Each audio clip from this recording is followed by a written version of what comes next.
Who's calling that shit? Who's calling that shit? Who's calling that shit? Who's calling that shit? Who? This is the perfect editing tutorial for you. The first section of this video is going to be thumbnails, and what we're going to be learning is photos and placement, color editing, fonts, and how to blur your thumbnail together. Make your thumbnails. The apps you will need is 𝐂𝐨𝐧𝐧𝐞𝐭 and Canva, which are both 100% free. For me, when I like to make my thumbnails, I like to use Canva just to figure out what kind of way I want to place out my photos, what way the color coordination works, because color coordination is a thing in thumbnails.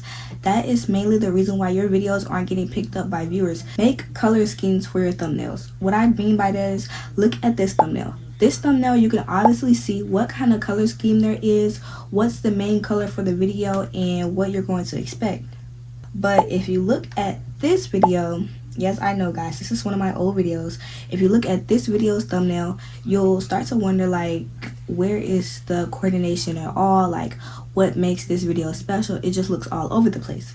As soon as I figure out what layout I want my photos to be in, hop onto 𝐂𝐨𝐧𝐧𝐞𝐭. 𝐂𝐂𝐨𝐧𝐧𝐞𝐿 is totally free. Actually, I'm going to have it on the screen as I do this, so y'all can like 100% get full transparency about what I'm doing. So I'll just show y'all like how I made this thumbnail for this video. Even though that's not my typical thumbnails, it still gives you a rundown of how this works. The button is at the bottom once you finally enter the app. Once you import the photo you want to use or the multiple photos you want to use, go to the third button and mess with the ratio. Change the ratio to 7:4, and that will give you the standard YouTube thumbnail layout. Mess around with the templates, which is the first button. It'll have like obviously it doesn't look like that for me because I only have one photo, but it'll allow you to just move around, see how many dividers you want, see how many photos you want. It just helps you mess around with the layout. If you don't like how one photo is sitting, you can obviously move it around. All you have to do is click the photo and click the second button as soon as you click it, and you can import a different photo. Now that you have all your photos however you want them to be, to get the common blurred effect for your photos, go to the second button at the bottom, and you see the feather thing. Slide the feather thing however much you want it to be feathered, and it will blur your photos instantly for free and exactly how you want them to be. If you feel like the photos are too close, go to the top left and bring the photos back or bring them in however you want it to be. Now that we have that done, let's go into Canva and let's find out what graphics I want on my thumbnail. If you're a teenager and you're in like middle school, elementary, high school, whatever grade you're in, check to see if your school offers free pro Canva, because my school does, and if your school does, you have free pro Canva until you're like out of college. So make sure you go ahead and use that. I already have my graphics ready just because I've used them in a previous video. All I'm going to do is remove the background and add a shadow behind them. Once I remove the background and add a shadow behind them, I'm going to add them from my camera roll, and we're just going to put them wherever we want to put it. At first I had it at the bottom, but I realized I didn't have anywhere visually appealing to put my text, so I put them all at the top. Now that I have them all arranged, that looks very nice, but I really don't like how the apps are just covering my head. So what I'm going to do is I'm going to take the photo, duplicate it, right? Remove the background and add a shadow. Just because I don't like heavy shadows, I'm going to use the glow shadow very, very gently, and we're going to zoom it in until we finally get the same measurements. Give me a run for my money. There is nobody, no one that run me. So give me a run for my money. Sipping bubbly, feeling lovely, living lovely, just lovely. I wanna be with you, ay. I wanna be with you. I wanna be with you, ay. I wanna be with you. I wanna be with you. Just love me. We have the thumbnail out of the way. We can move on to the next segment, which is how to make videos. is for your videos to have a proper intro. If your video has a boring intro, you won't get any engagement, you won't get any views, you won't get anybody to stick through your video saying, oh hey guys, what's up, my name is, how y'all doing, this is how my day went, this is what this vlog is about. Who's gonna sit here and watch that? Nobody. But if you have a graphically appealing intro, or you literally just have a nice intro that somebody would want to devote their time to and devote their attention span to, oh yeah, you got them in the bag. You're finna blow up. Asking me, oh London, how do you do this, how you do that? We're not getting into that. I hope you didn't click on this video and thinking you're about to get all my secrets. Not like that. What I'm gonna show y'all is how to make a basic intro. You want to import your clips into CapCut, cut them up however you want it to be, and keep it like that. Let's use my most recent vlog as an example. Now that I have my clips cut up, we're going to pick what fonts I want to use and however I want to adjust my video. For my videos especially, I like to keep my previews pretty simple. So unless I'm adding like a special effect or a special text, I'm not really adding much to my previews. But CapCut has a lot of great things for the intros. What I like to do is use a animation, so like this or like this or like this. Either way, you pick whatever animation you want, and let's get into the text. It's gonna be really hit or miss, but say for instance we're doing a summer diaries.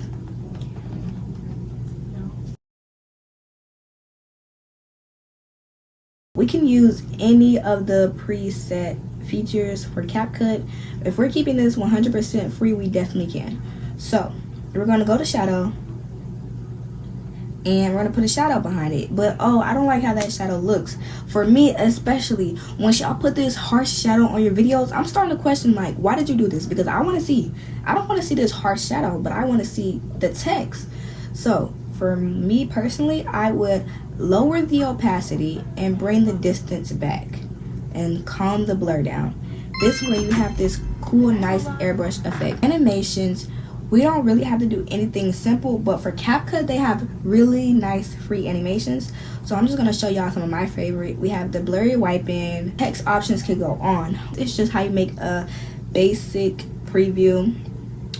And yeah, some of y'all aren't new to CapCut, but just in case you are, this is how you split clips. You're going to want to take the clip you imported, click the little button, the first button at the bottom, which is split. Click split. Go to whatever part you want to cut out, click split again. Just like this, we can delete it, we can adjust it, we can add like a little white grain to it. This is how you get that white effect. You know, we can add whatever you want to it, but that is how you split a clip and delete it or whatever you want to do to it. This is how you get your videos to stand out. You want to be like, this is the perfect editing tutorial for you. And you're like, London, how did you do that? Guys, it's easy. What to do is go to audio effects, scroll all the way to the right, go to audio effects, and just scroll just a little bit or click that search bar and either get lo-fi or megaphone. Megaphone makes it loud. Lo-fi makes it quiet. It literally makes you sound so distant and makes it sound like memories, literally like nostalgia. Transitions, we're going to keep it simple. My favorite transitions to use are circle, expand fade, squeeze aside, cut up, pull the screen to the left, maximize. There's so many to count, but like I really like up or like wipe down but it's blurred. Just like there's a whole lot to use. Scroll until you find something that looks cute to you and maximize it to its full potential. The biggest one I get asked, color grading, which sounds very big and scary and honestly so official, but color grading is nothing more than some filters. For me, when I color grade, all I do is I go to filters. Obviously I could do this manually, but I honestly don't have the time to. All you have to do is go to filters. My favorite like 3 to use all together is robust, snack, and cuisine. Why, I don't know, but it makes your videos come out so crisp and clear and vibrant and just bright all of a sudden. Those are my favorite 3 to use. I just stack them on top of each other, duplicate, and it just makes my videos look perfect. Obviously it's not going to work for this video just because I already have a few filters applied to it. You get the gist and you get the point. Yeah. Copyright free sounds to use, guys. This is so important. Actually, this is so important. Let's take a trip down to YouTube. And your first instinct to be like, oh, let me just search up copyright free music. First of all copyright free music is not copyright free. But you know who has never let me down? Branded by Mariah. Go search up Branded by Mariah and go through her page. She has endless copyright free, from gospel music to Christmas music to just R&B music to pop music. Whatever music you want, it's on there. Drake, she got it. Victoria Monet, she got it. Beyonce, Nicki Minaj, whoever it is, she has it. Any new song, she has it, and she posts this very consistently. So if you're looking for any copyright free music, all you have to do is go on there. But for the time being, let's show you how to import your copyright free sounds onto CapCut. Screen record the music. Obviously, this is the one for the intro.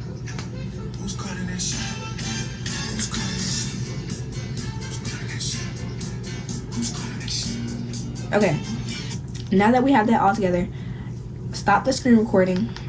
Take yourself back to CapCut.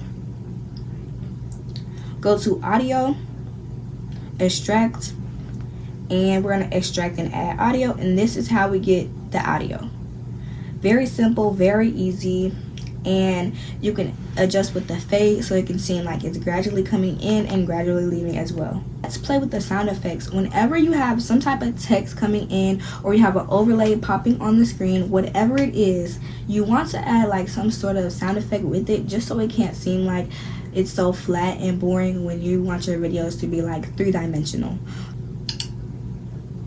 Just like that, we have a little more playfulness to the video and it makes just a little bit more sense. I'm going to be talking about keyframes and masks.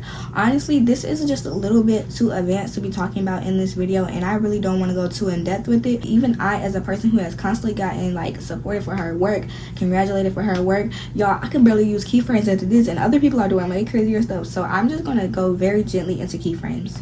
Very easy to use when they're just simple animations. Like if you want this video to slide up, all you have to do is put a keyframe. All you have to do, y'all, a keyframe is the thing that's at the top right corner, the little triangle. Click it, put it right here, put one right here. All you have to do, if you want this to zoom in or you want it to go up, I'll show y'all it zooming in just so you can get a better view of it.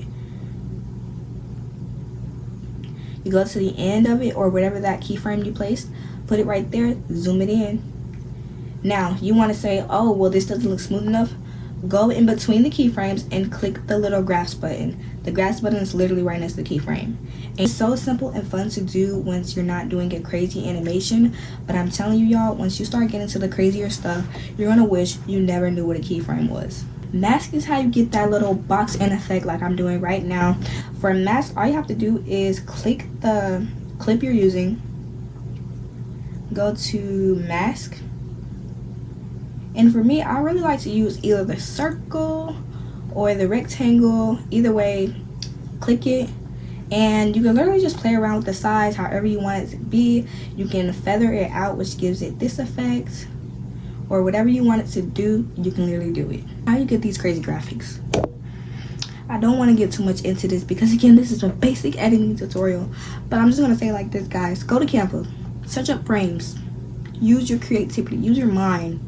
Put some pieces together, build some puzzles, use your creativity, guys. I'm not joking. Y'all ask me the simplest things and I got a big heart, so I'm not gonna say nothing, but use your mind, you know, use your brain. You know that thing in your head, use it. I'm sorry, because y'all, I put my everything into this video. Just please. Thank y'all so much for watching. This is 𝐂𝐨𝐧𝐧𝐞𝐭 2026 graphic editing. Well, thank you so much. Make sure y'all join the graphic giveaway as well. The information will be linked down in the bio. And without further ado, I'll see y'all next time.